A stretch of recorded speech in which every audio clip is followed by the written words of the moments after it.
it's a good day when there is an actual copy of The Hill that you can hold in your hands, and look what's on the front page. It is all related to the Epstein files. It's like Congress never left town because they were discussing this before they went on recess. They were hoping to put that to bed, or some people were. Oh no, it is still very much in the spotlight. The House is at an impasse over what to do when it comes to the Epstein files. We know GOP rebels are ramping up pressure on the Trump administration to release more information. Those rebels joined with Democrats to host victims of the convicted sex offender at the Capitol, where they delivered harrowing pleas for Congress to act. Joining us live, the man who has his eyes and ears on Washington all of the time, Drew Petrimo. Drew, it was a big day on the Hill yesterday, and it was just emotional. With emotion. It was very difficult. Yeah, another day on the Hill, another day of survivors here really telling their stories.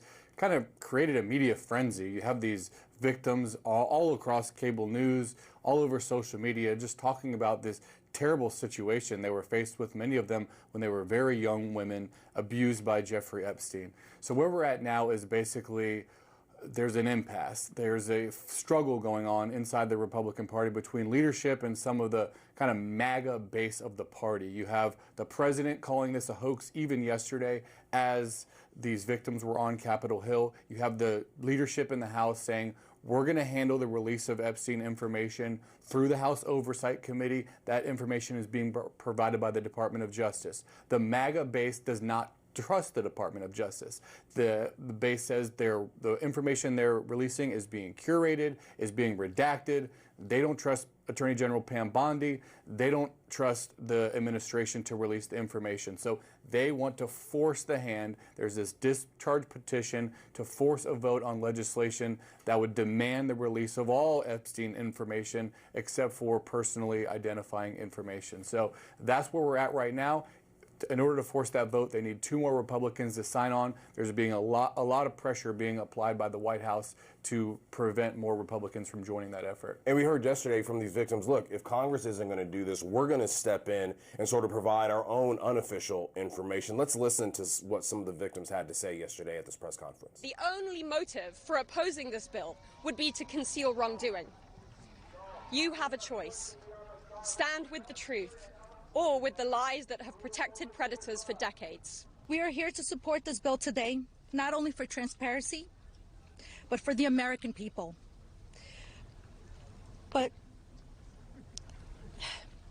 if the government is going to release these documents to the public, describing the crimes committed by Jeffrey Epstein and others, the least that they can do is give me my documents that they have about me.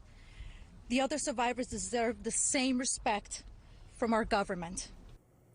You know, the truth is that discharge petition has a long road ahead of it. Not only would it have to get these 2 more Republicans to get to the House floor, it would have to go over to the Senate, pass by a Senate filibuster. That would take even more Republicans voting against the president. And then look, the president would have to sign it. And right now, it doesn't seem like he's very inclined to do that. He wants to go through the Department of Justice and the House Oversight Committee. But this other notion that the victims are going to compile a list and then possibly have House members read it on the House floor because they are protected by the speech that they have on because the victims say they're afraid to say these names in public because they'll be sued by these supposedly rich and powerful men.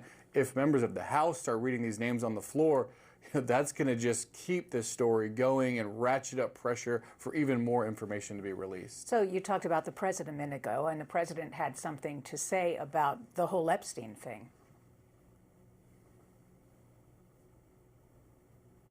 This is a Democrat hoax that never ends. You know, it reminds me a little of the Kennedy situation. We gave him everything over and over again, more and more and more, and nobody's ever satisfied.